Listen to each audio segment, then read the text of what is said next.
All right, I'll go ahead and put up the slides. We'll get into a warm up. Tom will lead us through it, but I want to at least show you the great art that just gets made in your behalf and the topic. Yeah. Tom, should I just go ahead and show the video first? Yeah, well, I can just set it up. So this is actually a video that Kristen shared with April, Adam, and I a while ago, and we thought we would play it today as a way to kind of just have a quick icebreaker or warm up to get everybody talking. So just watch this video and think about how it relates to the coalition and in particular coalition moving forward. So go ahead, Adam. Great. We're getting ready to launch the first attempt at 170 way. It's always an educated guess because we're doing something that we've never done before. Okay, did I not share it right? Yeah, you didn't share. We saw your full screen, not just the video. World, getting hand-picked selected people to be able to do it, and then obviously getting everybody here is a pretty big feat. Jumping from 19,000 feet up there. We've got a 45-minute climb to altitude every time. It's hot, it's humid, and all the stress of the jump and doing your job and all the focus that you're doing, it's really tiring. It's amazing because there's a lot more professional skydivers and tunnel flyers, so people have the endurance unlike before. Now it's just a mental game. It's just trusting that the person in front of you is going to do their job and that the whole group is going to do their job.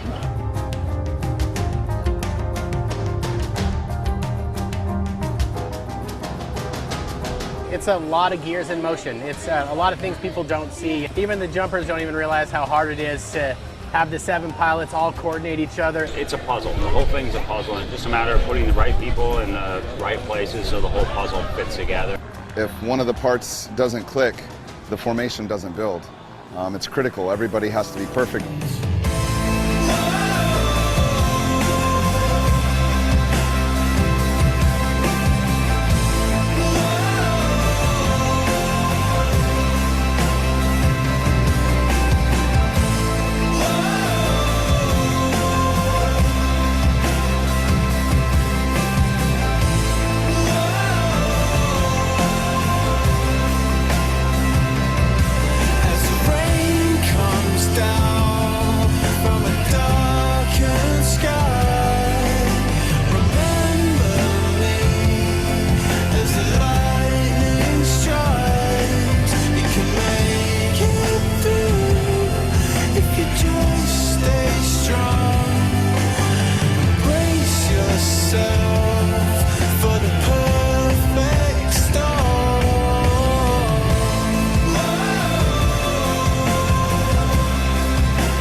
There's almost nothing in the world I've experienced with more energy. Everybody says the same thing. You feel it set in. It's almost like a click, and everything is calm. Everybody lands knowing we got it, just because there's like an energy wave that goes through the formation that's just something that you can't compare to anything else. Comes down from a darkened sky. Remember me as the lightning strikes. You can make it through if you just stay strong. Embrace yourself for the perfect storm.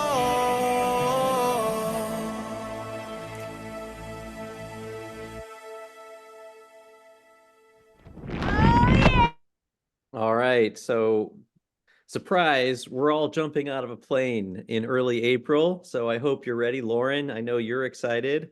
No, metaphorically, what about that video made you think about forming the coalition and then deploying once things are launched? And I think what Shatem said about we're already in the plane, I think is right.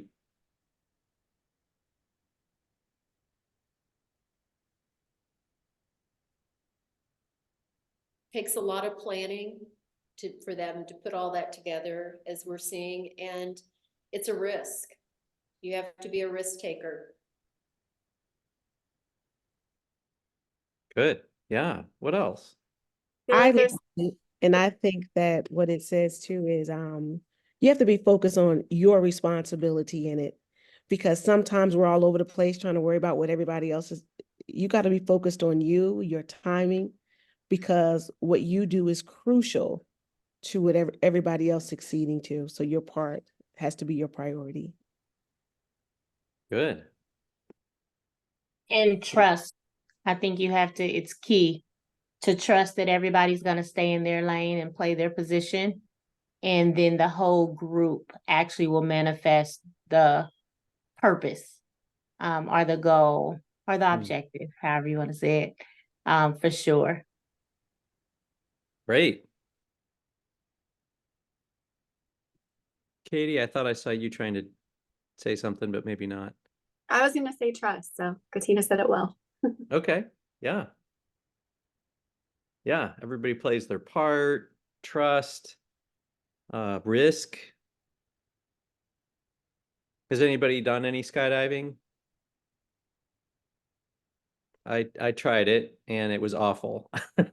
We'll never do it again. I realized when I was up in the plane, I was terrified and I just couldn't even bring myself to jump. And the flight or the instructor was like, just do it, be brave.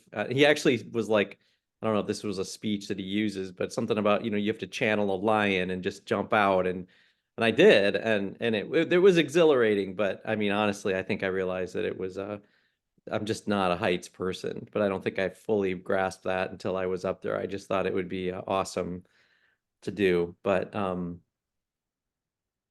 That's another great point though on this. I mean, honestly, I thought it'd be great to be part of a coalition, but honestly, now that I've done it, I might not want to do it again, So yeah, but also, did everybody have the same role in this, this endeavor? Would you say there were different groups, maybe different layers? I mean, you could see it in the formation when they finally did the formation. You could see there was a core group, and then the layers built around it. And so I'm wondering if that raises any kind of ideas as a metaphor for this group. I think somebody in the chat asked how many experts were there versus new folks. And so I think it takes everyone. Because you'll have experts that have been in the space, in the field or whatever for an extremely, in their experience and wisdom and all of that plays a significant part. But those newbies also bring something unique to the opportunity or to the coalition as well, because maybe they haven't been as jaded or influenced by prior things. Therefore, they have the wherewithal to innovate in the space and try a new technique or something like that, which makes the whole better. So I think it takes everybody from the expert to the novice and everybody in between. I think another thing that's not been said is that the level of commitment, I'm sorry, y'all, but the level of commitment is that at each stage, you have to commit to being at that stage, or you can actually derail. So I could see if someone was not sure by the time they got on the plane that I'm going to jump off, you're in the way. You're in the way, and you could be actually harming other people to getting out and jumping off and taking that leap, using the metaphor, but also figuratively too. But you can get in a way which can actually cause harm with the collective, because you committed so far and didn't get off when you needed to, which could also be a barrier and harmful for the larger project.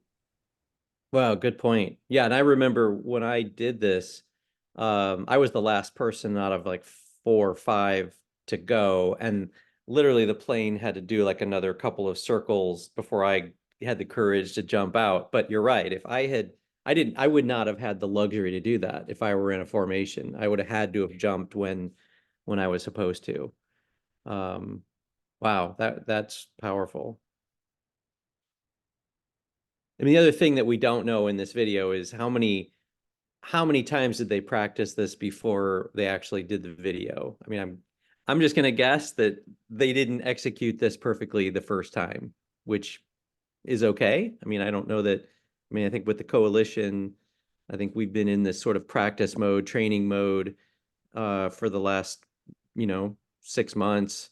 And certainly there's lots of runway to get things right. But I think when it's time, I think everybody has to be ready to jump and go and perform their part and trust each other and take that risk.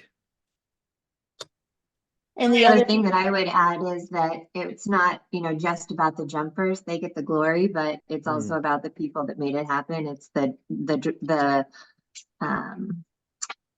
guys that drive the plane. The pilots. I was just gonna say that. Yep. Woo, it's the pilots, it's the people who make the equipment, the parachutes, the jump, the technology that makes it possible.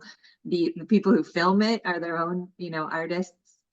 So it's Good not just point. the jumpers that get the glory, I think, but everybody. Yeah, they said 7 planes, so that was 7 pilots, all had to be right in the exact place at the right time. And yeah, you're right. People that pack the parachutes.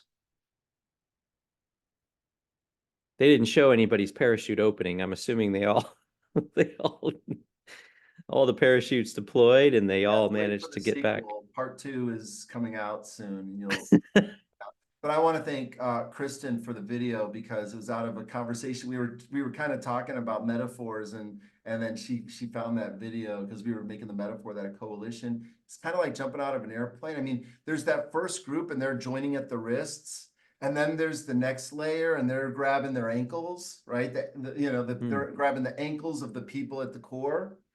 And so, which part of that event do you all represent? You here on this call, you here in this group, and is that the whole group jumping out of the plane, or is that just the beginning? Are you guys just the wrist grabbers? And are there ankle grab? You know what I mean? Like, so are we in the middle of this? I mean, that video we watched was 3 minutes long, but our jump out of the plane together it's a much slower journey. It's a much longer, drawn out process. Where are we in that journey? And yeah, any other thoughts related to that? And by the way, I love the conversation happening on the side here in the chat. It's really fun. That's what I was gonna comment on is Lauren. Lauren, you're hilarious. But also to say, for those who are uncomfortable, because I know I've been that push in this group. So for those who are uncomfortable, to lean in on those who I'm game. We've been through worse. So this is easy. This is bringing people together to change literacy. Like, the outcome that we're going toward is so big that I'm like, oh, y'all are scared. Come on, let's go. And so being able to know what your role is in all of that, it's just that, where do I fit in? I fit in as come on, herding cats. We can do this. We can do this. We haven't even actually started, but we can do this. And bringing people along to say there are worse things that can happen. The worst things is that we have a city with a population of people who are not literate. That we see what the worst looks like. People who are unemployed, can't support their families. And so with that said, that is why this is your own internal struggle. There's bigger things outside of your internal struggle for us to bring about change for a collective. Yeah, and when I'm thinking about this, and I know that I will sometimes be the person that's and this could go wrong, and this could go wrong. But I kind of tie that back to my Strengths Quest results, is that I'm a strategy person. Is one of my strengths. And so there needs to be somebody on the team thinking about thinking ahead, is okay, what do we do if someone's parachute doesn't deploy, and thinking about what could go wrong so that we have something in place to mitigate disaster. One reflection I'll just throw into the mix, I think it's touching on what a couple people have said, with this idea of clarity and integrity of a vision shared among a large group of stakeholders. And really, the infrastructure for that comes from this core group that, you know, are the first ones to lock hands. And then that kind of creates the central structure that is able to provide integrity, you know, structural integrity for everyone to come in around. And so, you know, the question of what would it look like if there had been competing visions, right, of what the structure was supposed to look like at the fundamental building level. If there were two, you know, kind of competing centers, or 3 or 5 or something like that, what would that look like? And, you know, would success be possible? And so also just thinking about the larger group of stakeholders in Kansas City, you know, are there competing visions for what literacy would look like? What is the role of the coalition in advocating for your vision, or building consensus around a vision that all of these actors can come together around? You know, I think that's also just something to consider. I don't know if there are any reactions to that.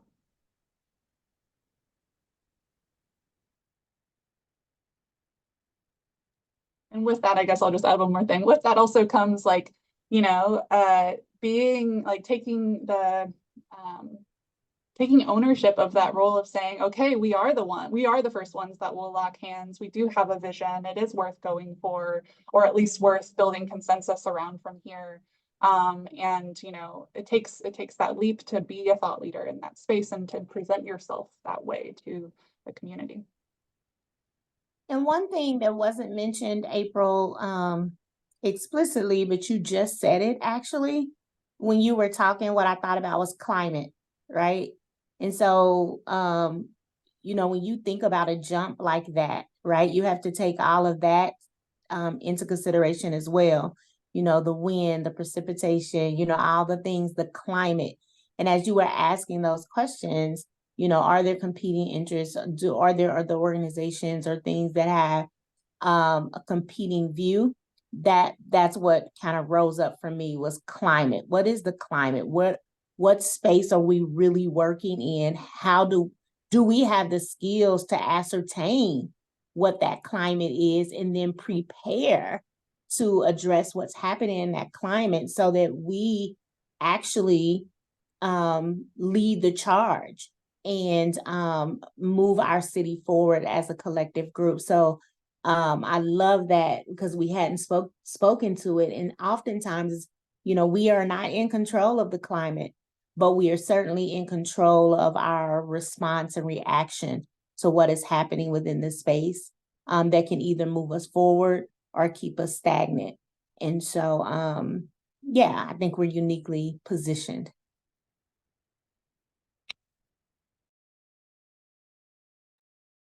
All right. Well, this was good. This was a great warm up. So thanks for participating. Right on. All right, let's keep it moving forward. So our agenda is really similar to last time. So I don't even know how much you'd like to POM. I'm going to just leave it to you all. Talk you through it real quick. Our focus is still on the methods. It's time to do it. This is where the people have room to contribute. And it's necessary for converting our ideas into reality. This is, you know, how we're gonna jump out of the plane and land successfully. So what does meaningful progress look like? We would have consensus on our methods. We would have clarity and alignment on the language and meaning across our 4 groups, gears, strategies, and updates. Yeah, that was actually regarding last time, but if there's any updates, of course. So that's kind of the outcomes. Any other outcomes for today that we want to zero in on?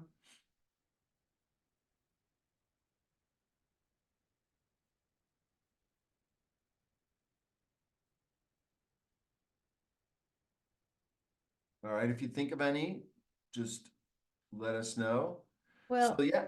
can I throw a thought in there?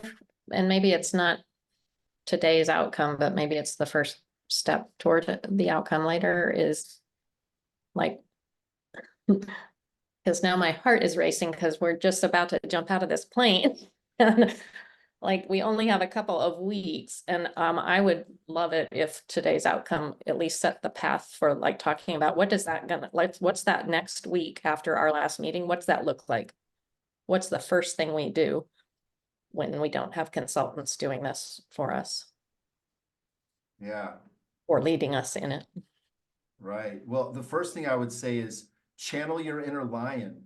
Because lions jump out of airplanes and lions do literacy coalitions. It worked for me. I jumped. Right on, right on. But what's the right way to hand off? Does that capture it? All right. Awesome. That is great. It works out actually really well because it fits with our methods, because that could be a point to ponder when we get to that section. Okay. But yeah, so lining for the day, group one, we'll have them present their gear. I'll show you like the group so you can see the gears. I just have an image just in one of these slides in case it's a good reminder. Group two, break, group three, and then group four. And then, you know, some points to ponder. So when we get to what the groups look like,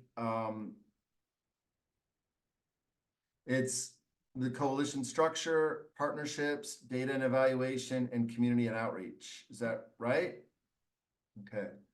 So yeah, that's our agenda for today. Unless any thoughts or changes, otherwise we can get into it. We can get to group one.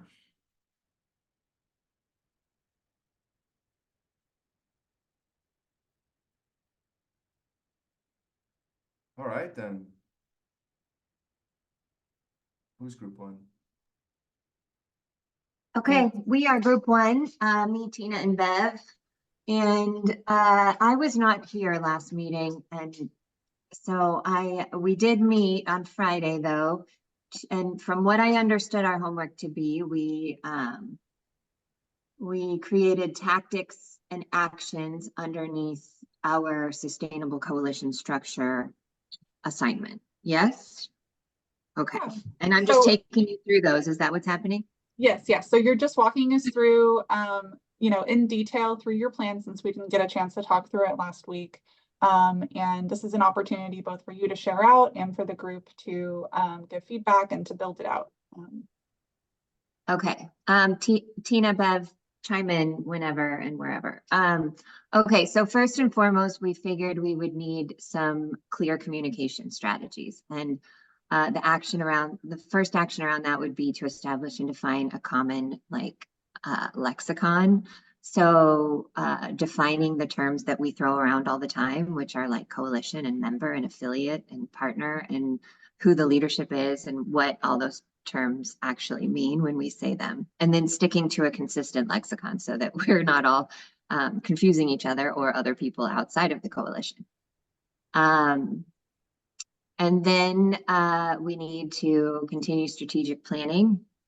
Our actions being to solidify a purpose and outcomes for the collective impact organization, creating the coalition structure, identifying the structure of the new collective impact organization, which means we need to decide on our status. What are we? Are we just a coalition? Do we need to formalize our structure? Do we need to actually incorporate on some level in order to be doing varying degrees of advocacy and fundraising and that type of thing? And then defining the roles and responsibilities. Is the coalition the leadership? Is there a leadership group within the coalition? And who is that and what are they doing? And that also plays into the bottom tactic, which will be something around designing the org structure of the coalition. Okay, the next one would be, we just need to figure out how we're managing members. So are these organizations going to be the core coalition, and then we have additional members as advisors? So where am I? Sorry. In order to do that, we need to define the benefits of participation in the coalition so that we can sell it to additional members or advisors or whatever that might be, and secure continued commitment through MOUs and that type of thing from the core group. We need to define what that commitment is that they're making. Is it financial? Is it time? Is it, you know, like to date, it's been some time and resources. It's been some homework, that kind of stuff. Is it going to change? Is it going to continue in that vein? We also want to figure out who we're missing in terms of geography and expertise. So develop some sort of talent matrix we can fill out, say, okay, we've got, you know, these strengths, but we could use some more in this area, and then go find those people and recruit them. Let's see. And then we need some accountability measures as well. So what will like a member report card be? You know, like board members might get a board member report card every year, and to hold them accountable to, are they participating in events? Are they getting intros? Are they giving money? Are they getting money? That kind of stuff. And we could do something similar for accountability measures for this group. And then, of course, nothing's going to happen without the money. So let's build a budget, see what the capacity needs are. But that has to come after we decide what our organizational structure and potential staffing needs might be, and then allocate accordingly, and fundraise. So, you know, we were lucky to have School Smart launch us, but what will we do to be sustainable? And then finally, I've been mentioning this along the way, we need to decide, are we, you know, are we an organization? Are we a coalition? What are we? And then what does that look like? Is there some sort of, you know, hierarchy within that, reporting up through the ranks, or is it something different? And will we need to hire, you know, a literacy czar or some other position? If so, who's going to do that? And that would be some sort of hiring committee to recruit, interview, evaluate, and hire. So just a few things, not much. Great job, Jillian. Oh, thanks. Well, thank you guys. That was a great presentation. It's clear you put a lot of thought into this. I'd love to hear reactions from the group. Essentially, this is the last opportunity for us to really talk about, you know, building out the methods. You know, what we have on this paper is what's going to be essentially built into the strategic plan. And so we'd love it if you all could think about, you know, are there any gaps? Are there any, you know, areas that need to be, that are a little bit fuzzy that could be built out further? Any reactions?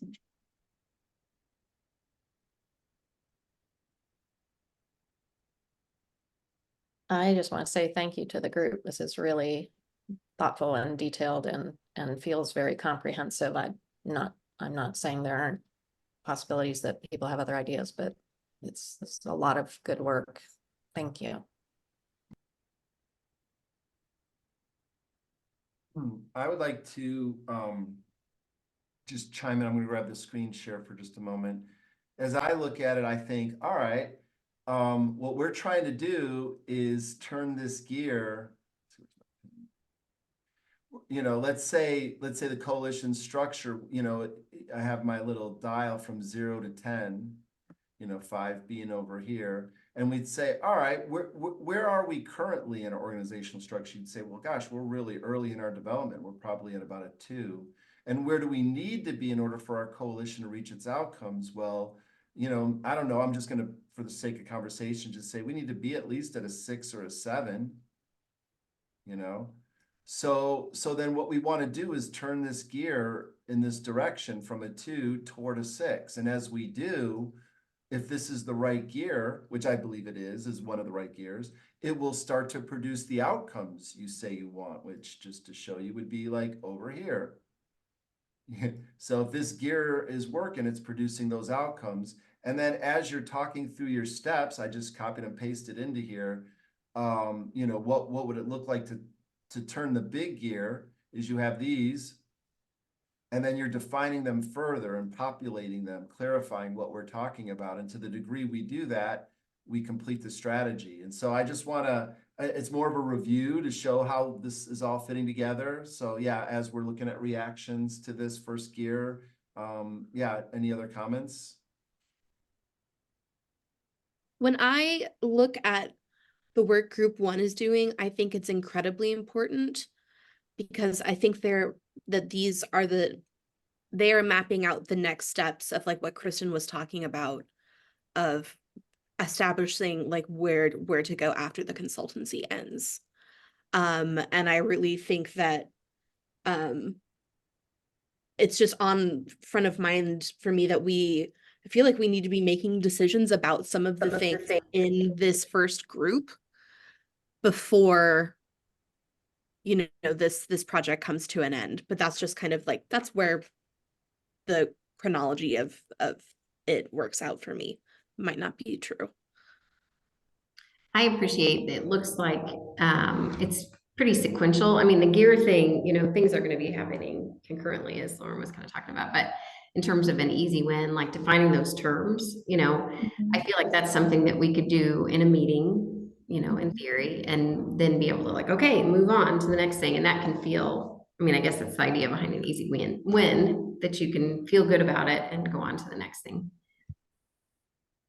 I like that. Yeah, I'd love to get more reactions on chronology or quick wins versus longer term goals. Because that's going to be really relevant. So for our next meeting, we're going to be talking about how to put all of this into a dashboard, which is like who does what by when. And so the when is going to be very important. And so any opinions that you guys have or thoughts that you have in terms of what's low hanging fruit, what can we do, or what do we have to do in order to, you know, make progress on something else? Any reflections like that on this? I think it could be helpful sort of in continue and balance the way it seems in my head with what Lauren shared. I think I agree. There's absolutely pieces of this long list that need to happen in the next 3 weeks so that we can keep moving after that. But I think we also need to give ourselves the commit to the patience that it might take to get all of the pieces right, so that we don't rush in that sort of panic, we're jumping out of the plane mode. And we might want to think of this as a sort of a phased implementation, like what happens to this group immediately after the consultancy is done isn't necessarily where we'll still be 3 months from then. And so maybe taking this list and breaking it down in months or quarters of the year of like what must get done and what follows that might be helpful. I think too, what comes up for me is that one, doing a check-in, who's still able, like we got our training, who's ready to get on the plane is the question I would ask for everybody. Not to say that if you're not ready that you won't be on the next flight, but just like right now, who's ready to be on the plane to start this process, to say, with what we've developed thus far, I have enough information, enough wherewithal, enough for me to be able to say, I'm able to be on this first leg, because you might be like Tom, might have to circle back around and get you. But not to say you're out for good, but just being mindful of, even if no matter what process we use, to have, I don't know what the time frame, quarterly, let's check in, do an all call to anybody's been at the table. Hey, this is where we are. You ready? Are you getting off? You want to come on? And continue that process. Like, who's still able to do the next leg? And at what capacity are you able to do the next leg? Because it might not be, hey, y'all, I've done Mondays for the last couple months. I might not be able to dedicate Monday for 2 hours anymore. So what are you able to commit to? I think could help us start the conversation of then delineating then who's the core, and then, or what are some tasks that we can assign to folks that are not then the core, who might be meeting more regularly. I think that could help us start the process of thinking through where we are.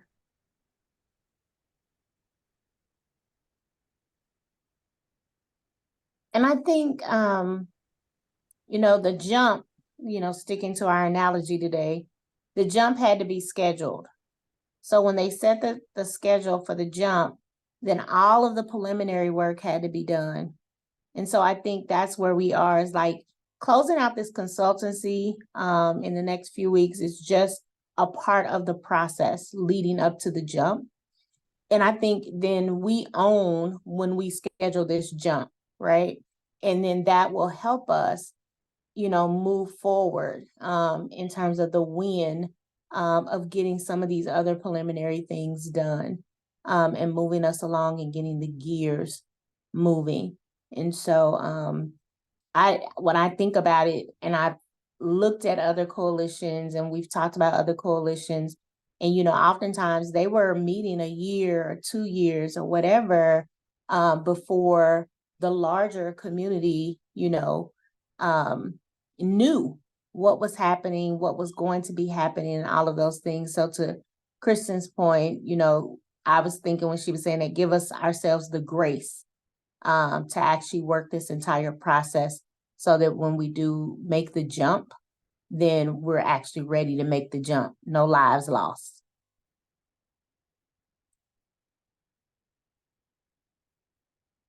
Tina, you had your hand up. I wasn't sure if you had a comment or. Actually, I was trying to say to Jatim, yes, thumbs up, and I made a mistake. Oh, okay.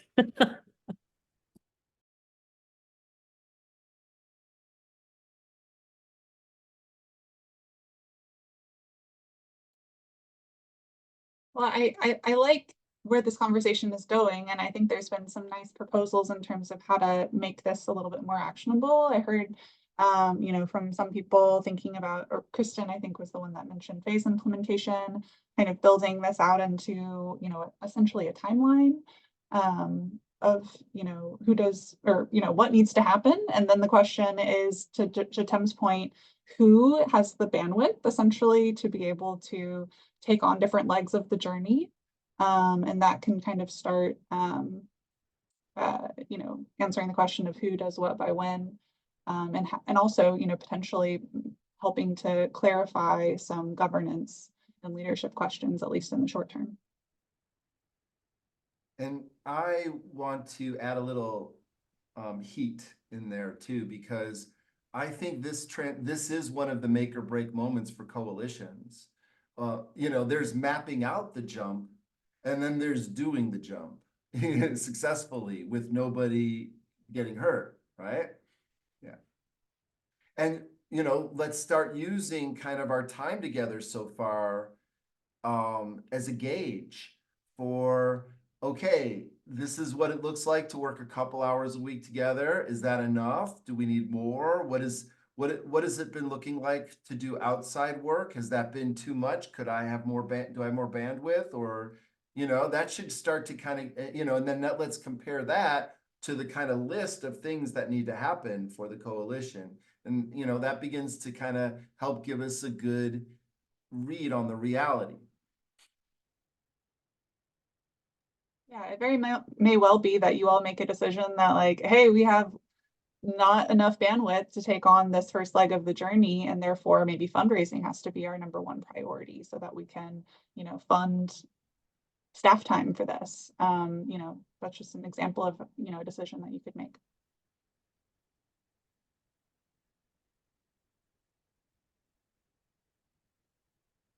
Good. Anything else on the first gear? Should we move into the second one?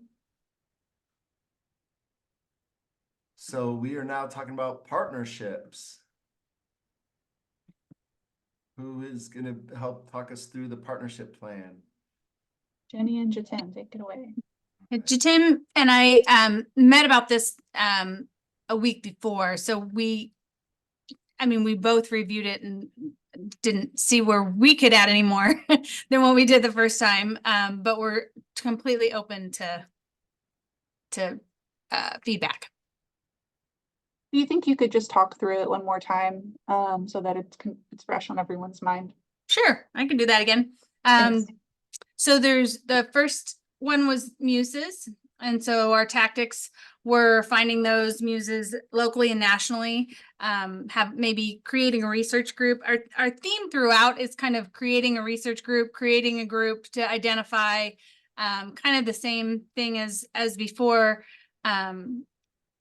Field trips to visit these muses or visit other organizations that are like what we would like ours to be. Maybe not literacy focused, but how they're structured, how they're set up, building strategic partnerships outside the sector. And so, of course, identifying who those are, who we need to partner with, the tactics, the school districts, universities, where do they fit in? I think we added legislators at this point last week. And that kind of, like Jillian mentioned, depends on what kind of program do we have, right? Are we focusing on advocacy? Are we focusing on or not? And then we talked a little bit around, getting training on that sort of thing. We talked about media. Media is going to be huge for a partnership so that we can get our word out and we can figure out what we're going to do. Again, who is that? What organizations would we partner with for that? What makes sense? Creating a budget. We talked about national affiliations, and that's just kind of to, project our partnership louder, and what can we do to make this nationwide thing, eventually. This is obviously a back burner thing, but there might be some national organizations that are doing things that could help us, and we can look at those and who we want to partner with. Then we talked a little bit about the advocacy already. And then the strategy partners, and that's kind of more around the fundraising, creating a strategic plan to talk to these funders, and what does that look like, and what are those roles and relationships defined as moving forward. But great, thank you. Any reactions to this? I know we've talked through some of this last time, but we've had a week to sit on it. Again, the questions are, is this, when you think about partnerships and everything under your partnership gear that needs to be able to turn the whole clock, what is this covering everything that we need to cover in order to make progress?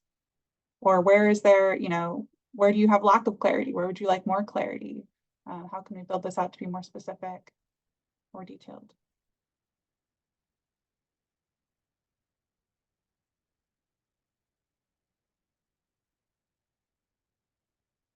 Another question is chronology, like last time.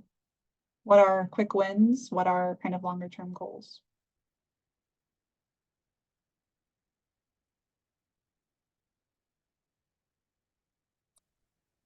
First, I want to say thanks to you guys for doing this work. When I think about partners, we're going to, of course, be bringing people on that may be able to advise, support, guide us. But I think also those same organizations or groups are going to be looking to us to actually lead within our own climate. And so I wonder, from the partnership, and Jatame, you guys, Jenny can answer this question. I wonder if,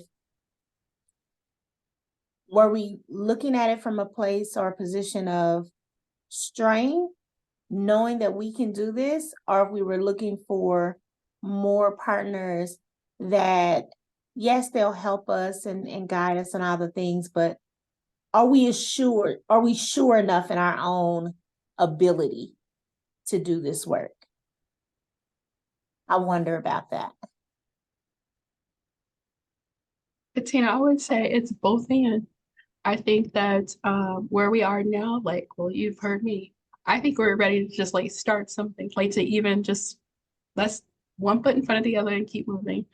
But do I think simultaneously, this is where Jenny was talking about the research group, while we're doing the work, can there be still people looking for other avenues and being cognizant that we may not, from the lens in which we are looking on the path that we're on, we may not have all the answers for all of the things. And so to make sure the parachutes don't bust, do we have experts who are already trained in that area that we could tap on if and when we cross that road, right? And so I think it's both and. When we were creating this, we were trying to just do an exhaustive list of like who. And even answering the question of who, that's not everyone, you know, but it's at least giving enough things for us to say, let's make sure legislation's in here, the school's in here, layperson in the community's in here, like who's not at the table, because partnerships is going to involve everyone, because literacy involves everyone. And so in that, I think that's where we're going. But to answer your question, I think the lens was both in. And just to add to that a little bit, part of it is, you know, why reinvent the wheel? If somebody else is doing something that is fabulous, let's take a look and see if we can adapt that. I think too, and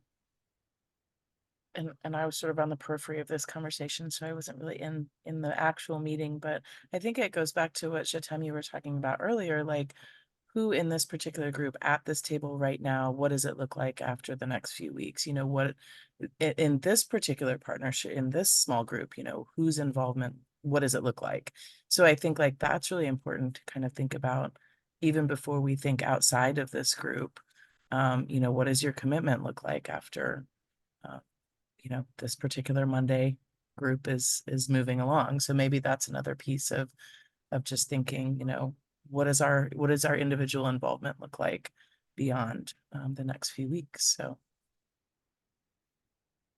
And that's a question, I mean, since that's come up, I think already twice now with the first year and with this year as well.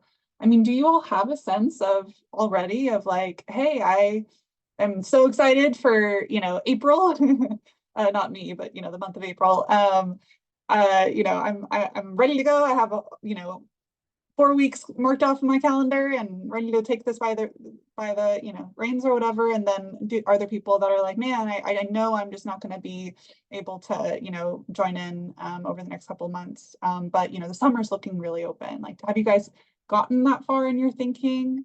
You know, and with our youth group, we do like thumbs up for like yes, side is like kind of no if you haven't thought about it at all. If you guys want to do thumbs, that's also a good way to like do a quick pulse. All right, cool. Well, would it be helpful if we were to put out some sort of survey or something over this next week and you could all kind of put that in and then we could easily see it up on a screen, something like that? April, I think that might be good, as well as even saying what skills, talents, gifts do you think you can bring so that when we start assigning things, go with your strengths, like to make sure everybody is comfortable enough to go on the journey. Where's your strength? What do you know is your jam and you can handle this? And then we could start then being able to map out who has strengths in what areas instead of starting from scratch. And are we asking, like several of you represent, like several of you are with one organization. So would we want to just do a survey, like one to each organization or to every individual on this call or that's part of the coalition at this point?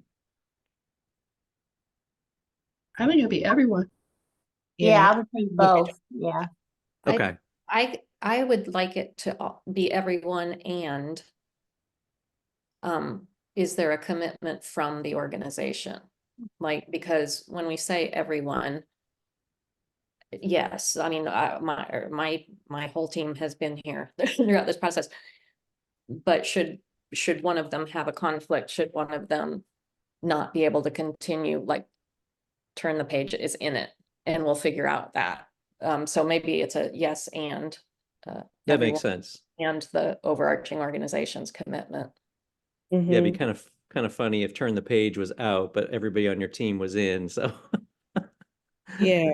And I just think the second part about as far as individual strengths is important, because of course you have the commitment of the organization, but what is the strength of each individual who's from that organization? Because that's going to be, you know, important. Absolutely. And there may be organizations that are a part that have had members here. And then those members after this process say, you know, this part was great. That's where my strengths lie in developing the strategic plan piece of it. But I really want to focus on our internal work. And then for them and their organization, they have to have that separate conversation. But it's not that they don't care about this work or whatever, but it looks different for them moving forward, that they really want to focus on their job, their position within that organization, and maybe not this larger work. Please go ahead. I know you're going to say something. Yeah, I was going to say that we, our board has been asking what we're doing and what the commitment is going to be. And so I think that's really big. I don't know with other organizations, but it's knowing what is the commitment going to be and what is how the organization is involved. So I think that's something that's we're going to have to address. And maybe we should have some sort of shared calendar because I'm getting really nervous as April approaches, and that's my month for one of our big events. And my event coordinator just retired or just left. So April is not going to be commitment time for me, but just knowing kind of where we all are, I guess, what Kristen was saying. I think what, oh, go ahead. I'm sorry. I think to Bev's question, and thank you for bringing it up, because I'm sure that's kind of in all our heads of like the conversations with our boards. And I think there's a pretty big space for each organization to define their own commitment. So yeah, I mean, I encourage you to keep this conversation going with this group if there's more detail you're needing, but I hope that everyone will bring back to this group, I mean, just like your own personal strengths and what you could contribute, like organizationally, what commitment can your organization make, or you know, it is at least feasible at this point in time. I think that's important information too. If I understood you correctly, I hope that makes sense. I think we might have to do that check-in with one another more than once, seeing that like this first time is you just saying from what you now know of what we're doing and the direction we're going, how you interpret it. Here are the strengths I can bring to that. But also, I think once we have the task list up, then it's easier for someone to be able to take that back to the board. Well, 10% of my time is going to be helping with strategic planning, or 10% of my time is helping with fundraising, because that's where we see our strengths. But essentially, we don't know until we have the task list defined to say how much time do you have to dedicate. So I say that to say, before you go to your boards, be able to know both and of like, what are you saying you're good at in your strengths, but also the second part of like, what tasks are needing to be done currently that I said I can sign on to, and how much time will that take so that I can be able to report that back. Great, absolutely. Yeah, I think what Jitem said in terms of, you know, your best interpretation based on where we are right now is, you know, as good as we're going to get the task list and the action plan that we're developing together, and also knowing kind of that there's going to be a lot of flexibility for organizations to join in as they're able and as they're interested. You know, I think this is honestly a good litmus test for how the coalition would work with the rest of the community in terms of building a structure that allows flexibility in terms of different partners being able to play different roles at different times. So, you know, going through that process of building a flexible structure now, even though it might be a little bit more complicated at the beginning, hopefully will set us up for success. I even think having the strategy of realizing too that Bev or Jenny, when you were like, hey, April said, I'm gonna have to be out for a little bit, to also recognize too that we know that you're not out for good unless you say you are, but like that we're not going to assume that you're not to come back in the fold, because whether it is that you have your fundraiser to deal with, or if you have other things, I think it's good to know too, some might be on the path of the whole and some might be on the path of specifically their organization. Both are needed.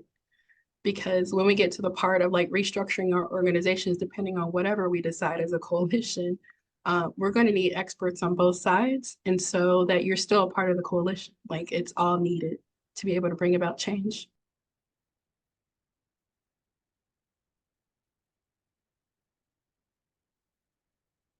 All right. Well, we'll put together a survey capturing some of the questions and nuances that you all mentioned. And so we can bring that together and look at it next week.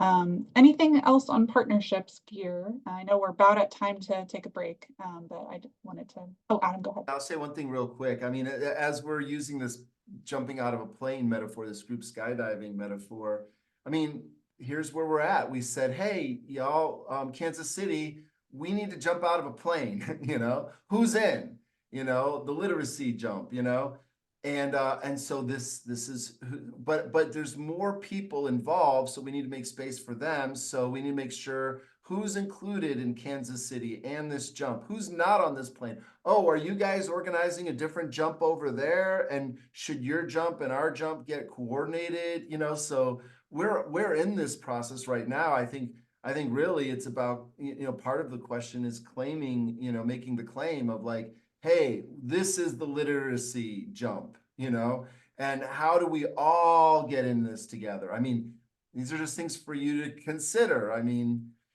who's in charge of literacy for the future in Kansas City? And yeah, I just wanted to leave that in your brain while we go off to a break. What do you think of that? We're getting really good traction with the skydiving metaphor. Thank you, Kristen. All right, I shall set the timer. We shall take a break. All right, and group 3, you'll be up next.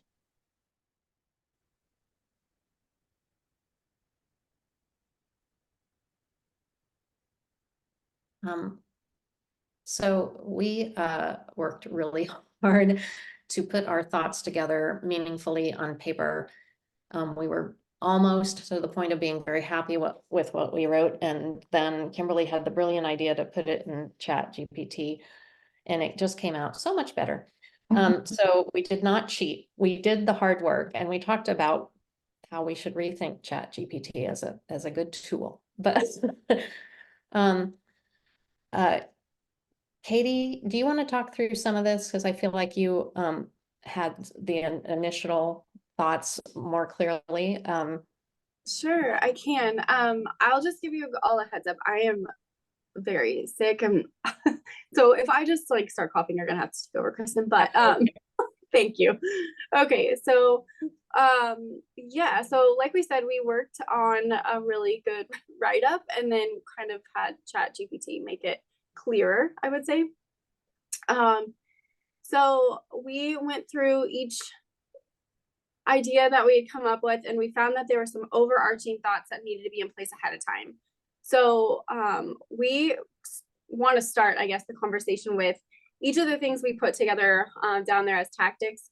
We realized that we need to understand the capacity of the collaborative and see if it's something that we all are taking on or if it's something that requires a partner to take on. Because data, as we all know, and evaluation is something that's very time consuming. It can kind of grow and spiral. So while these are very important, it may be something we need partners to actually execute. So kind of like keeping that in mind. So the first tactic is collection of data. We wanted to figure out what we as a group think is relevant to this conversation and meaningful. What types of data do we need to have? We established this as a quick win, that this would be a conversation we should be able to have and then move forward from there. And then we needed to figure out how we would establish protocols for collecting the data and, you know, so how we would actually go about doing it once we established what was relevant to us. And then we would go on to our next tactic of analyzing the data. So we'd have to develop methods and tools for analyzing the data, figuring out patterns, trends, and insights. This is pretty key around the literacy idea. And then using those data for our decision making. to see if we are actually on target for some of the things we are trying to do, and if our community as a big picture would find that information useful, whether it's the collaborative using that information or if we're information sharing out and others would be able to use that information in the work that they do. And then reviewing the data, we obviously need to make sure that our data is quality data and accurate. That's always an important part of collecting data. Regularly assess the relevance. So the assumptions we make early on, are we still in agreement that these are good data points and that they're relevant to the conversation? Is there anything that needs to be reassessed there? Let's see, what is this one? Oh yes, when we figure out what our stakeholders look like and other people that are a part of the collective in various ways and various roles like we've discussed, make sure that they have part of the review process so we can have multiple perspectives. And then accessibility, we talked a lot about accessibility. So when we're presenting the data, we want to make sure it's lingo free, easy to understand by our community. We figured we could, that would be another quick win opportunity, just talking through what our expectations were about how to make it really accessible. User-friendly system for storing and receiving or retrieving data. Define permissions and access levels to control who has access to specific data sets. So again, what partner is working with the actual data and how are we presenting all of that and who has access to input that. A lot of detail in here, don't we? Ensure that stakeholders across the community have the tools and resources to interpret the data. And then utilization of the data. How will we use that for ongoing evaluation for the collaborative and with our community-wide partners? So we talked a lot about this, that we're evaluating our work, but we're also evaluating the impact of our work. So both of those things need to be represented. We had a lot of discussion about that and we wanted to ensure that both are represented in the data collection piece. Communication. Actually, we've already talked a little bit about communication today, but fostering open communication channels for sharing insights across the collaborative. So all of us having the opportunity to provide information, and then a feedback loop for improving the data collection, just making sure that our processes don't get stagnant. We believe that the data is part of advocacy and storytelling. So ensuring that we have data integration strategies for connecting the literacy data with some of these income, housing, trauma, and employment data to illustrate the broader impact. So we talked a lot about this one too, just making sure that data is part of the storytelling, and then creating the narrative-driven insights as well. And then, sorry, y'all. And then alignment with our purpose. So just always going back and ensuring that we are relevant with what our purpose is, and it's hopefully allowing us to make sure we're in alignment all the way through. And data can help us see if we're meeting our outcomes. And Kristen, I'll let you chime in with anything else you want to add to that. So you're muted, Kristen. Sorry about that. Thank you, Katie. Sorry to make you do that under duress there. I think really for us, the main point of this is not allowing this to be data collection for the sake of data collection. You can drown in data, and there's a huge amount of data out there. And the important part here is thinking about how does data help us set the path forward, and how does data hold us accountable to doing the work we say we're doing, and always keeping those two pieces in mind, and making sure that data is meaningful and understandable to all of the stakeholders that are involved. I know from an educational viewpoint, I heard throughout my career how much education data is swamped by an alphabet soup of lingo and terms that nobody outside of the field really understands. And that's true of other sectors too. And because this literacy crosses so many sectors, I think it will take some real thoughtful work and some expertise to make it a manageable piece. But I think the commitment here, what that we wanted to communicate was to continually utilizing data to keep us on track toward our goal and to assess our own quality of work.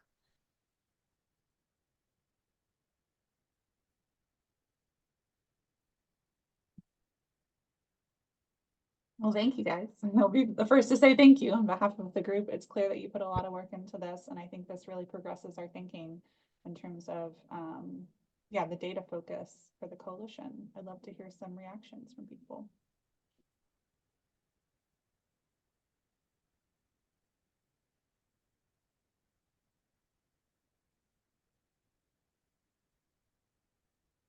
I had two thoughts while they were presenting, and well done, you guys. I love it.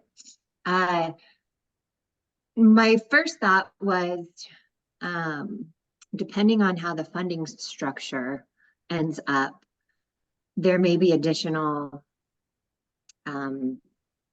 impositions of measurements based on who we get the dollars from, because we will be beholden to whomever that may be. And so I think it's really critical to find partners, funding partners that are true partners, rather than, you know, people who will just give us the dollars and here's the report that you need to fill out, according to our metrics, meaning the funders' metrics.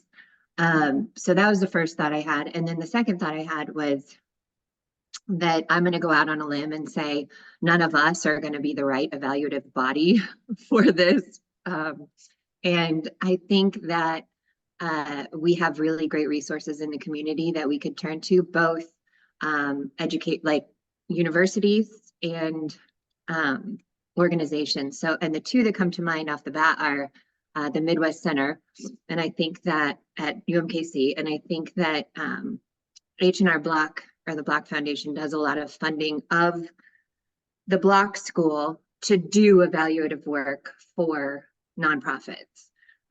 So it may be something that we could partner with a body like that. Or I don't know if you guys have heard of My Sidewalk. It's an organization that does basically community data storytelling. And they have access to really cool, just really great reports and data and things like that about the community we are in. And they do a lot of like social determinants and, you know, health and stuff like that. So something like that might be interesting to partner with as well.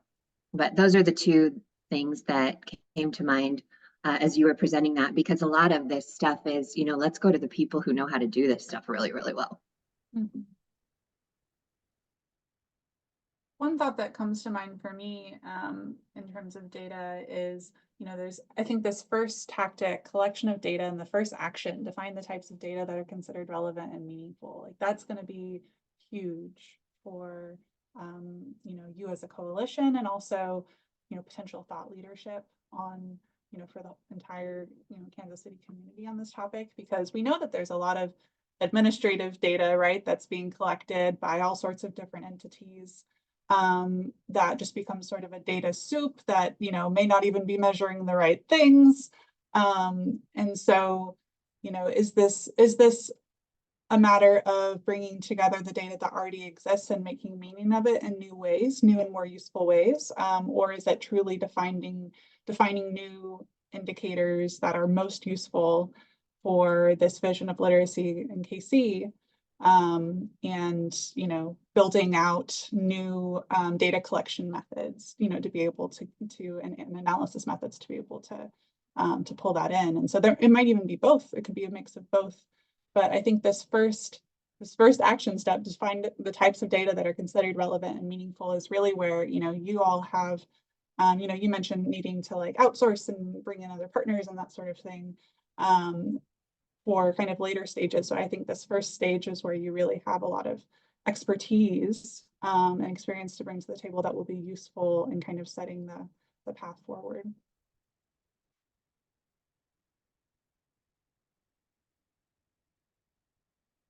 I love Jillian's point of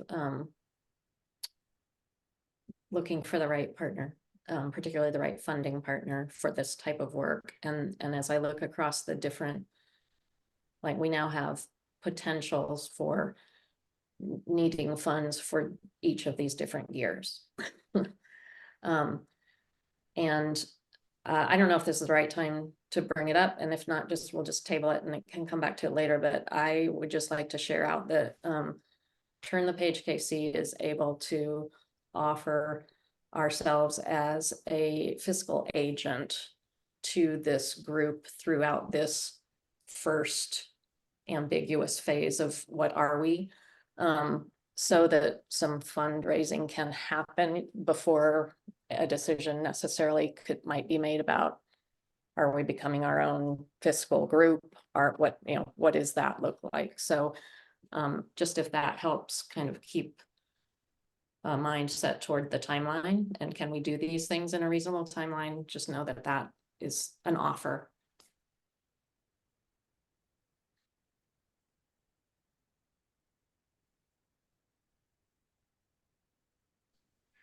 My thoughts keep going back to the idea of creating a framework that could be a prototype nationally, and that might attract funders to what you're doing. How the Kansas City model becoming a prototype for what other communities can start with, and then build and adapt for their needs from it. Also, too, when we were talking about sharing data with other important entities like housing, is there a coalition for these other entities that exist within Kansas City? And can we now start going coalition to coalition partnerships and exploring what that could look like? And maybe these other coalitions might have interest in helping your coalition succeed if they're already established and successful coalitions. Does that make sense what I'm saying? So, yeah. Okay. Kind of along the same line as you, Adam, this data collection, for me, I feel like it should be the go-to place for anyone that needs literacy information, right? So if I'm like, oh, what was that stat about, whatever, I can go to this place and kind of take a look and see what's going on. I could totally see adding tabs, Adam, and making them the housing information, and that somebody in that sector manages and updates, but making this be the place for that kind of stuff, for any sort of funders, any sort of grant writers, anything. Which could actually lend itself to sustainability of the coalition, if you charge a fee or subscription or anything like that. And the fact that the Kansas City Action Fund, while it is being dissolved, spent most of their time actually sifting through all of our data in terms of education and literacy, early childhood attendance, a lot of that stuff, and putting it into a dashboard like that exists. And the question remains, where does it live? And no one has actually answered that question. So perhaps it lives with us and then we build off of it. I do want to say the one thing that I was worried about when we first started this particular gear shift was, I was like, okay, we're going to collect the data. We're going to analyze the data. And I was like, oh God, please say we're going to use the data. And so we got there and I was like, yes, someone was knocking on the door. So I had to step away, but I heard it. And I was like, yes, okay. So we're in the right place, because I think that's something also is that if we go out of our way to determine what to collect the data, analyze it and all of that, and then we don't put it to use, then it still doesn't serve us well. And so I think that is going to be key, and that'll be a constant reminder that we have to lean into, is that how does it inform our work? And where do we need to tweak what we do, either as individual organizations or the coalition, to ensure that we're getting, again, back to that purpose and outcomes that we have said is our goal in this particular group.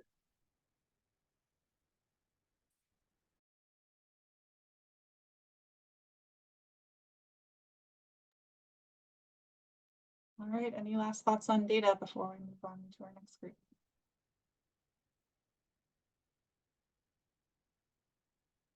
All right, group 4, we welcome you to the Zoom room. Hello. This last week it was Linda and I looking at refining some of the points that we talked about last Monday. And to Katina's point about where, where is all of that information going to live? I think that's one of the things that we try to handle in our first tactic is having one platform that exists where people can come and learn about the coalition and what kind of work we're doing, what kind of resources are available, but then also like have the access to that data dashboard. And there could be one that we use for our work, or if we just want to be really just like open and transparent, all of the data that we collect, have it be open for our community to see as well.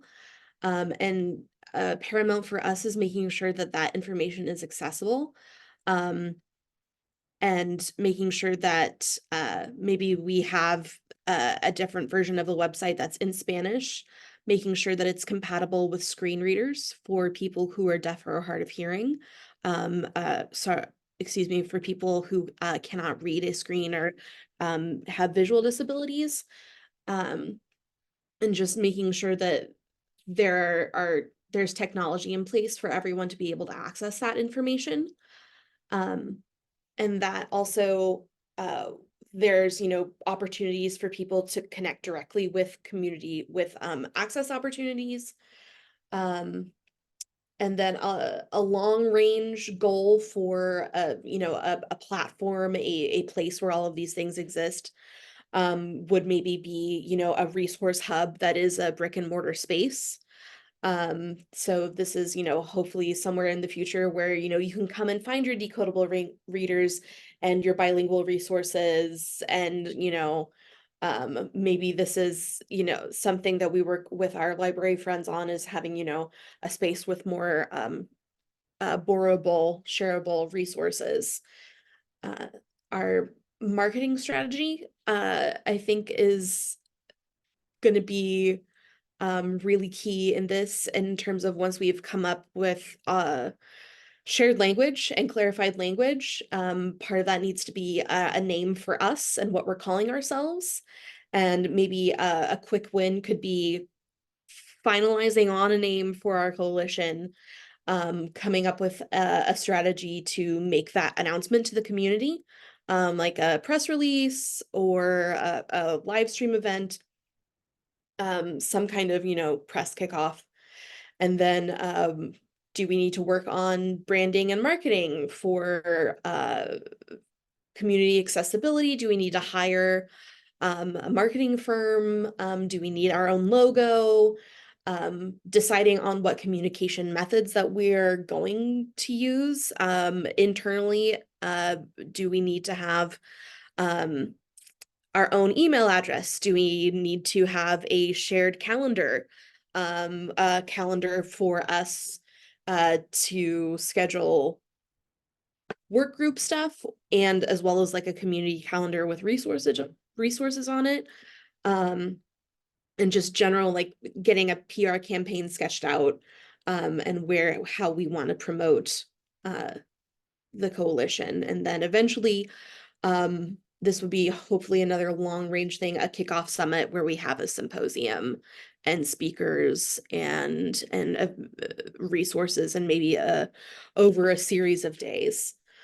Then finally, our engage and empower tactic is, before we do anything else, before we start planning any kind of like specific initiatives, or say that we're going to move forward with one focus point, doing listening tours and brainstorming with community members, existing neighborhood councils and other local groups, faith communities, some of those built-in organizations that already exist, to make sure that we're not doing to our community. We are working with them and for them, and providing them, doing the research they want,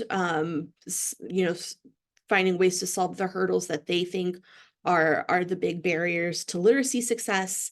Another quick one would be just like doing quick surveys at those meetings and maybe passing them out if we can't show up to facilitate them.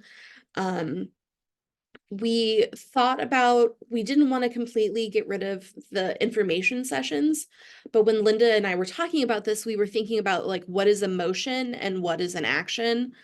And kind of, we felt like jumping to just like hosting random informational sessions before we actually know what people need information on. And just like doing a roundtable discussion or a resource fair, that might be more of a motion than an action. But we didn't want to completely strike it from the tactics list. And then, after listening tours coming together and finding a single focus or flagship initiative that the partners in the coalition can kind of come together on, some aspect that touches on literacy throughout the lifetime, and then recruiting a shared pool of volunteers and having like maybe the same group of people that we're drawing from and training, and then also starting some legislative advocacy and action days where maybe we attend city council meetings, maybe we get folks on a bus and we go to Jeff City together and talk to legislators as one not a tangible way to get involved, something for people to sign up and do and participate.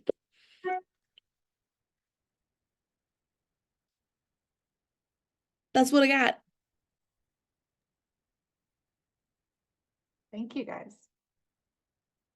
I'd love any reactions from the group.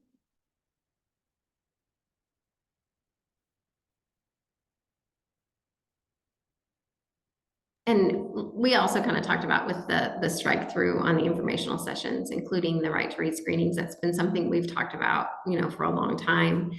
We just thought this is something for us to discuss as the whole group. As Lauren said, is this a motion, or is this an action, or is this, right to read is critical of, it kind of dives into the science of reading stuff, and is that where we want to dive into or not?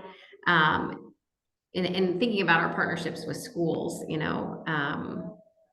what are the best actions? So that's why it's highlighted and and struck through, is that we thought this is a good thing for us to discuss full coalition.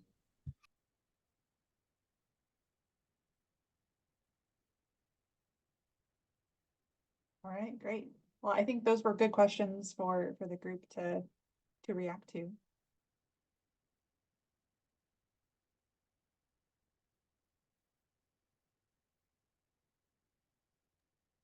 Well, thank you all.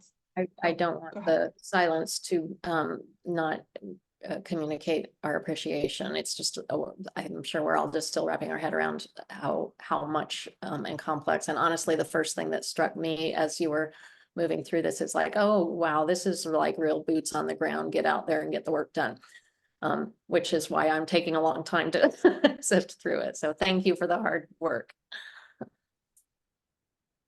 And maybe those questions that you listed, Linda, if you don't mind, maybe like putting a couple of those in the chat just so people can look at them more explicitly.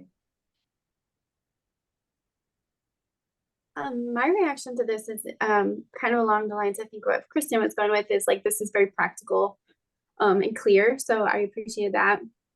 And kind of like funny that we still don't exactly know what our name is, and that we don't have, we need an email, and just those kinds of things. I don't know, for some reason that's comforting to me. It's like, yes, we have these kinds of things to work on, as well as figuring out what our funding is. And those are big things. So it's kind of rounding out the action items, I feel like, in a lot of ways. And yeah, I really like how you outlined everything. It all made sense to me as things that we do need to prioritize. And sometimes those things get lost in the shuffle. So I appreciate you all having an eye towards it. I've also been reflecting on the right to read, and it was something that we were really thinking about hosting as like a community conversation. And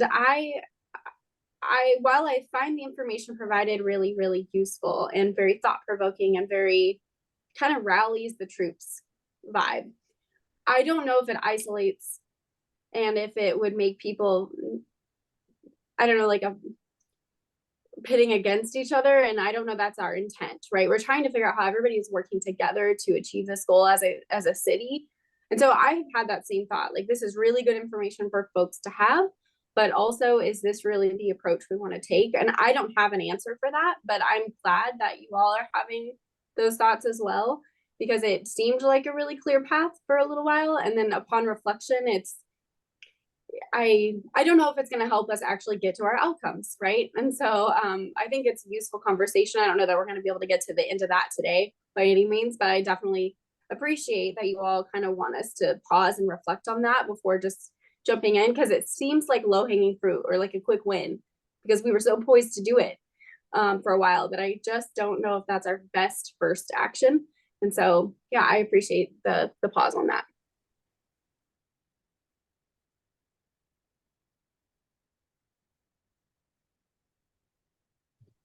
First, I want to say that Linda and Lauren took this on. You all remember I had surgery last week and stayed in the hospital much longer than anticipated.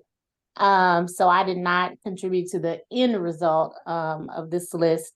I want us to be mindful, I think, or reminded that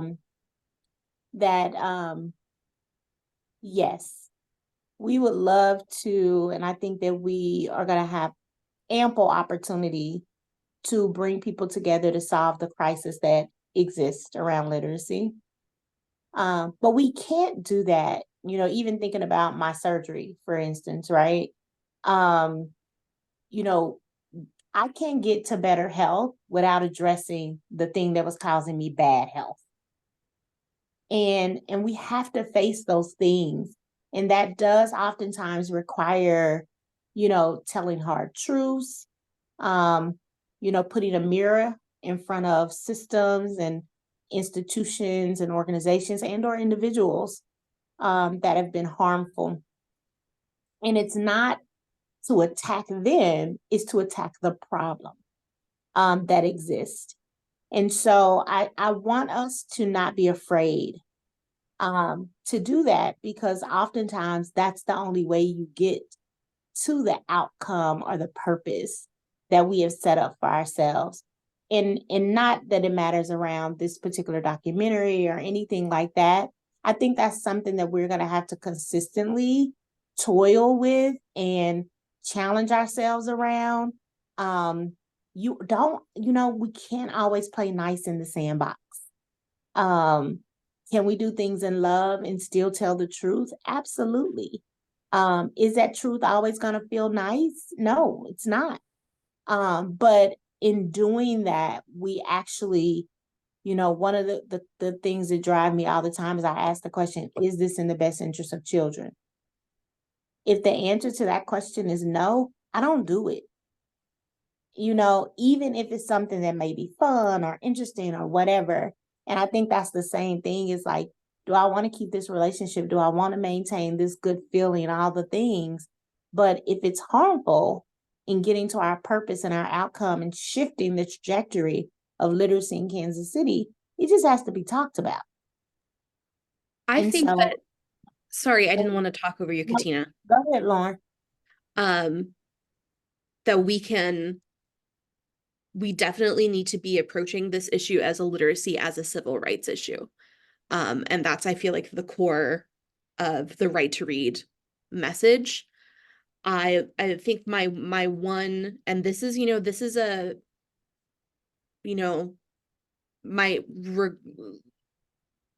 take some self awareness on my part, but I am coming from it as like, I don't want to necessarily our first debut into the community getting bogged down in the reading wars discussion. And in this very binary, you have to do it one way or the other way.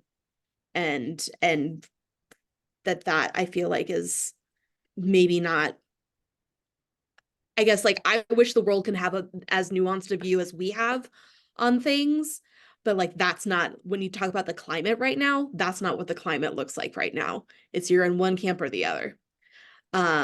And so that's, again, operating out of maybe a place of fear is that I don't want to hitch our wagon to a reading wars kind of, sold a story hype beast kind of scenario. I think too, we've talked a lot about, I think maybe earlier on too, if KCPS, for example, if those teachers have all been incentivized to do letters training, how many of them are still there? How many of them are implementing it? How many of them are getting the support they need, the decodable books they need to actually do that? That I think that we as a coalition have a responsibility to provide support there. And we can have, maybe not an obligation. I don't know. I think that's a place where we could be helpful, but that's the trick of figuring out when to add partners and what types of partners, because I don't think any of us want to come off as, here's what you're doing wrong, schools, and we're here to magically fix it for you. But that if we could figure out a way to say, we want to help make sure this happens because we know you believe in it, you wouldn't incentivize teachers to do this. And that's just one school district. It's not the piece that we're looking at. So it is kind of an elephant in the room, but I get, I agree with Lauren. It's tricky. Like if we're just putting ourselves out there, how do we best do that?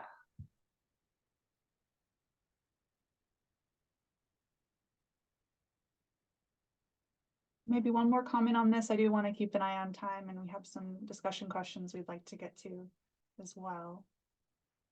But any other kind of wider scope, either reacting specifically to this issue or wider scope reflections on the last year?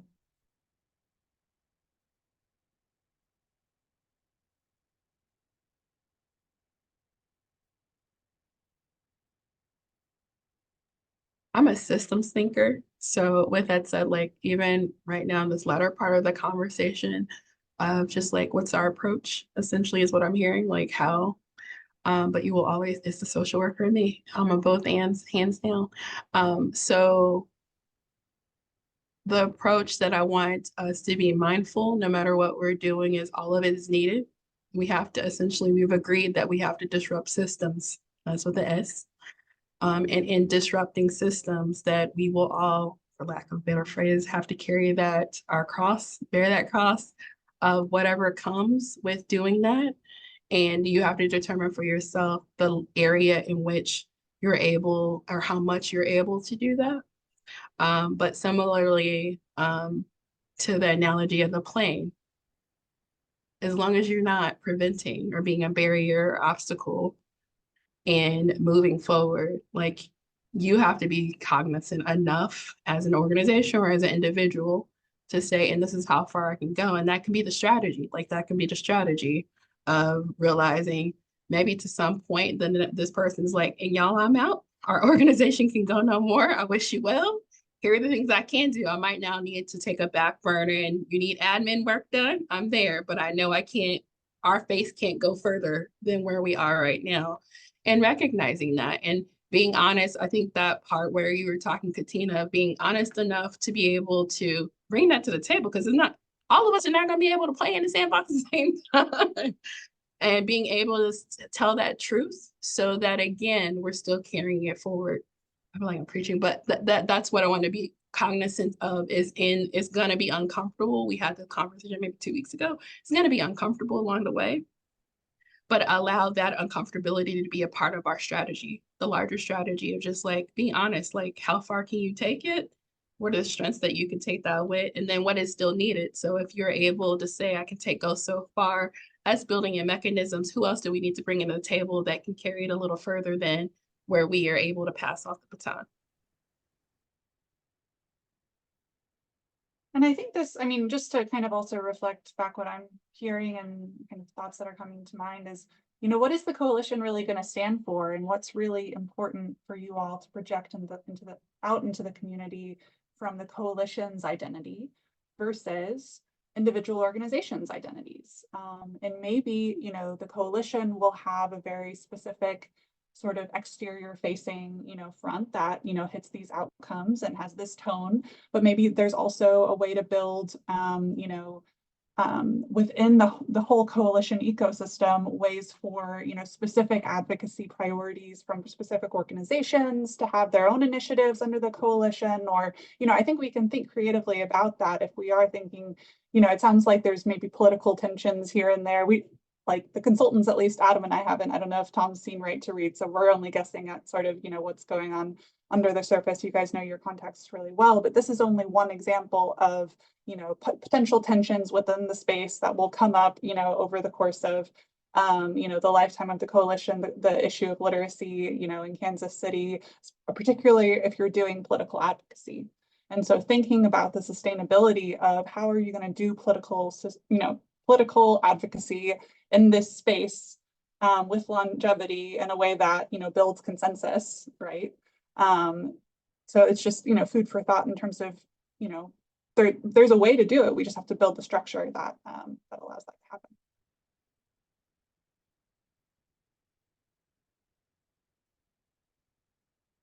All right, any last thoughts on this?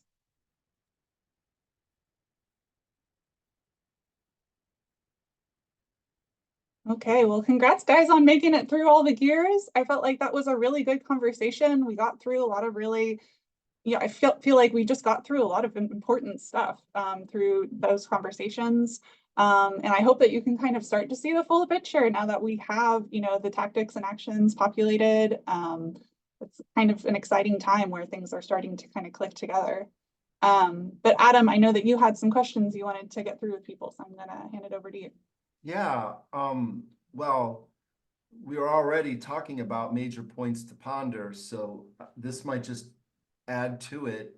And so maybe we talk about these issues, like what is the elephant in the room that we're not addressing, or that we need to make sure we articulate, that we just, you know, we'll figure out how to deal with it, but what is it that we as a coalition need to figure out? Like, yeah, okay.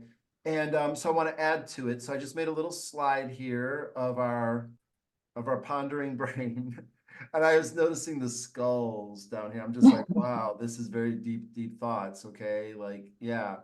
But I guess the first one, well, I'm just going to put them out there, and then you all feel free to either address or ignore as you see fit. But one thing, after we've talked through all of the main gears, I was wondering the degree to which programming is represented among them. And the reason that comes to mind, and again, as an outsider, not an expert in literacy, my sense is that most of the impact we're hoping to get in the realm of literacy comes through programming. That's how our programming is how we shape literacy, hopefully improve it, is we do programs. And then my understanding of nonprofits is generally most nonprofits in the kind of space we're talking about, they exist to deliver programs. And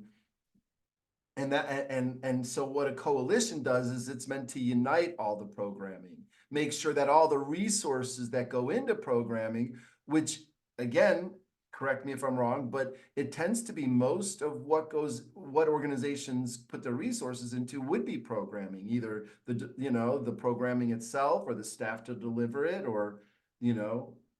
All right, so that's that question. To what degree is programming? Like, hey, are we looking at all the programming happening in Kansas City and all the resources going into it? And is this the right programming? Is it aligned right? Is it, okay, so yeah, there's that. All right. Second point to ponder is coalition leadership and sustainability. So yeah, that's already been coming up. So I'm when you were bringing up the gears, so that's really just anticipation of that, and now an echoing of that. So, and then the third one, which we've touched on as well, when we look at the big picture of literacy, you know, you all are represented, but you know, when Andrea was here last week, she was describing a major programmatic effort, and I was like, oh, to what degree is that accounted for, or blending into the array of offerings of the overall coalition? And are there, and she mentioned a parents group, and so I'm like, oh, okay, how do we build, and if so, how do we build a web that brings everybody in, so we have a unified vision, so that all of our resources are being unified, not just your resources of your 10 entities. Okay. So, yeah, basically, any of those that you'd want to discuss or none of them.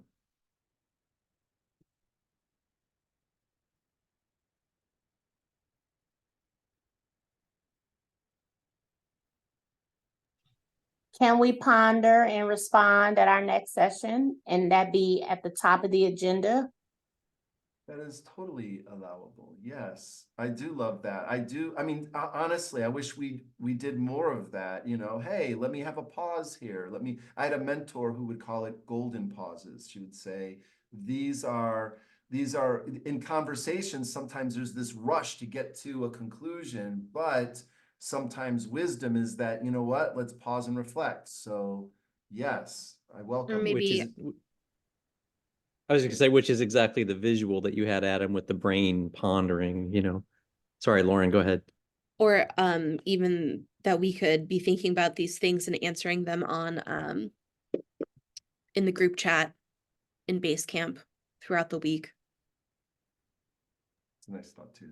I like it. I love that. Yeah, we can definitely face the questions on group chat.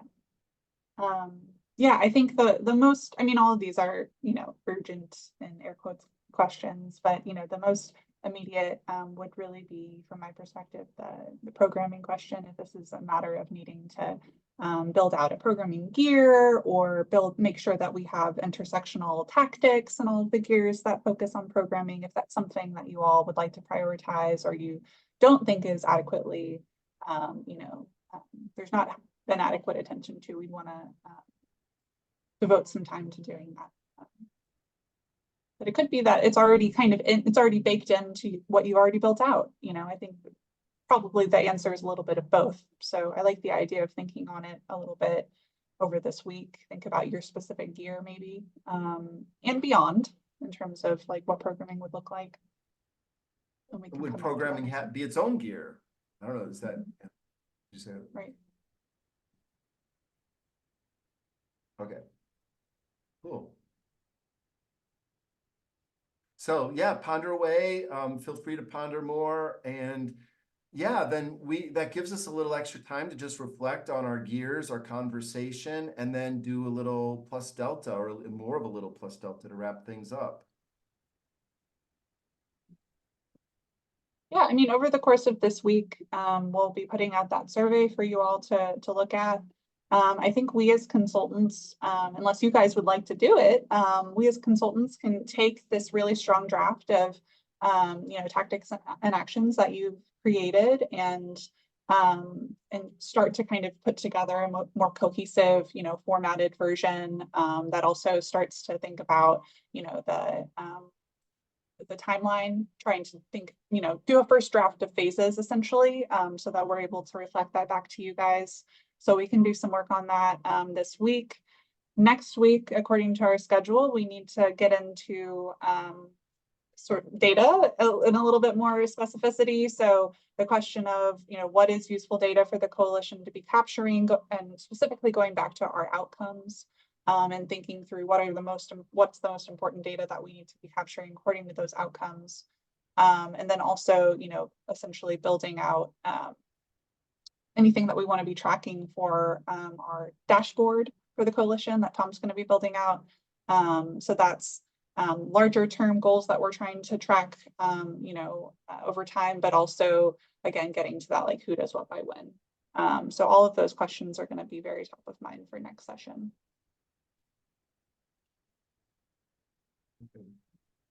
Just clarification, April, are you also sending out, maybe you just said this and I didn't hear it, but some sort of a survey to everyone about sort of thumbs up levels for individuals and groups? Yes, absolutely. Yeah, I'll be sending that out probably tomorrow for everyone to fill out. Great, thank you. And so we'll be able to look at that data all together when we're deciding who does what by when also. Yeah.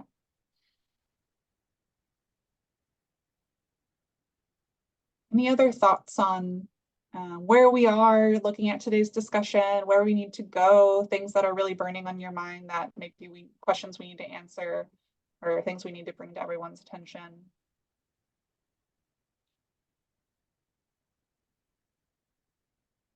Okay.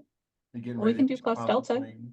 or what was that, Adam? I was saying, are you guys feeling like, oh, the nervous tension before actually jumping out of the plane? Yeah. Should we do plus delta? Yeah, well, things that you found to be helpful and helped us make progress, or things that you'd like to see improved, or things that might have impeded detracted from progress. So yeah, pluses or deltas.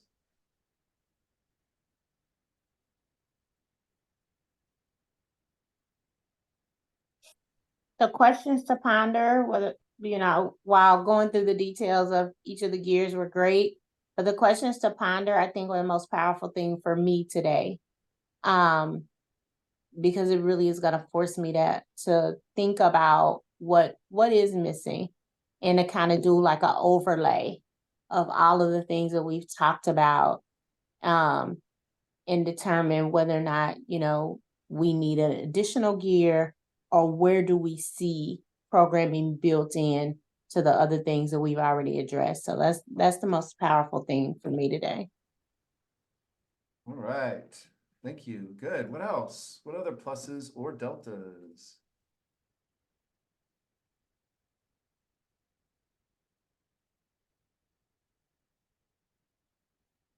I actually thought that there was a lot of, it was more clear today as we went through the 4 gears, how the gears are all interconnected to each other. There were elements of each one that made me think back to what we had already talked about in another. So we could see that, each one moves forward most effectively when the others move forward effectively. Great point. Both of these. That's great. What else? Other pluses or deltas for today? I'm gonna say skydiving analogy. I felt like that was a good reference point for us that helped us get clarity on some discussion points. Yeah. I'll And it's add a cool video. Oh, sorry, April. I was just gonna add that I think the awareness that we need a survey to see where everybody's at as we're kind of moving towards jumping out of the plane. I think that's a good idea as well.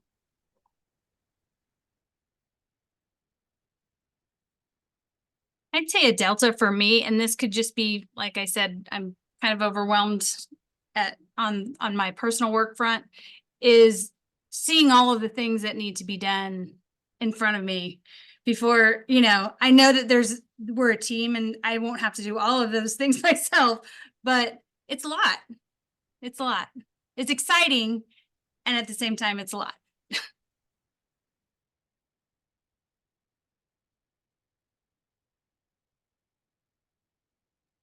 And I would say too, maybe just to tag on to that, Jenny, is feeling a little bit in limbo, as our organization waits for an executive director to be hired.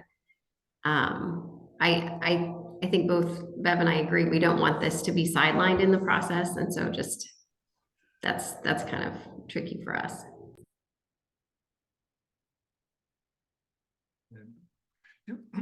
Real quick, and we don't have to get into this now, but do we, here's how I captured this last plus was awareness. Today raised our awareness to survey members where everyone is on key issues before jumping out of the plane. So do we have those issues named? And I don't know if that's dicey or whatnot, but I mean, I'd imagine that if it's too dicey for us to talk about here, then yeah. So do we have those issues named that then we can kind of begin to get a sense of where people are on these issues? Is it issues, or is it just participation? Is it, hey, we've done this work, we're coming to the end of this work, so our organization or myself as an individual are on to continue moving forward, and this is how I can contribute. Yeah. Or and maybe in addition to that, they add on, but this is where I feel uncomfortable. For example, political advocacy, building camaraderie versus, asserting blame, in where we find ourselves in the literacy space as a city, you know, that type of thing. So I don't know. I thought it was more around, less about issues, but more around participation moving forward. But I could be wrong. My understanding of Adam's question, and Adam, tell me if I'm off base, is yes, Katina, participation, but if your participation commitment is challenged or waning, what are the issues causing that? Is that what you meant, Adam? Yeah, exactly. Like, let's name the issues, like, because I know, Katina, you've mentioned, not just today, but before, like the importance of advocacy. So, you know, what are the things that we're wanting the coalition to potentially advocate, so we could then, you know, see where we're at on that, because the more aligned we are, the more powerful we can be in the advocacy. So my thought would be, you know, should we name the issues? I know it's sensitive, it sounds like it is, at least, and but like, shouldn't we do it still? Can that be part of the survey itself? Because again, to Katina's point earlier, I think some pondering it helps with that, like reflecting on why you're reacting the way you're reacting, or what is giving you anxiety, or what you're having trouble taking to your board, or whatever the issues are. I think we can more thoughtfully share on that over some time. Yeah, and I also think those kinds of anxieties get handled better when there's unity and there's, you know, camaraderie in it. So yeah, that's all. We can survey that. I know we're at time, but look at this. We covered everything and more. So bonus. All right, thanks everybody. I really appreciate you being here today. We had great attendance. We'll see Yeah. you next week. Hey, Adam and April, can I just chat with you just for a second? Yeah. See you guys later. Bye guys. Hey, great meeting.